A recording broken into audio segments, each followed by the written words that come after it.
નમસ્તે, હું ડૉક્ટર દક્ષા. શું તમને પણ વારંવાર પીઠનો દુખાવો રહે છે? દરેક પ્રકારના બેક પેન એક સરખા નથી હોતા, તો ચાલો જાણીએ તેના સામાન્ય પ્રકારો. ઉપરની પીઠનો દુખાવો એટલે કે ડોકની નીચેના ભાગે.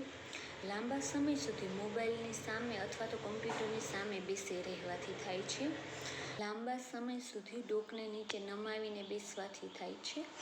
તેમજ સ્નાયુઓના ખેંચાણના કારણે થાય છે અથવા તો ખરાબ પોઝિશનમાં બેસવાથી થાય છે. મધ્યમ પીઠનો દુખાવો સ્નાયુઓના તણાવ, ઈજા અથવા તો આંતરિક અંગોની સમસ્યાને કારણે થાય છે. નીચેની પીઠનો દુખાવો એટલે કે કમરનો દુખાવો. આ સૌથી સામાન્ય પ્રકારનો દુખાવો છે.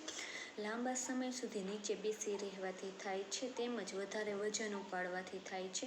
ગાદીની સમસ્યા રહે છે અને વધારે વજન હોવું તેના લીધે પણ જોવા મળે છે.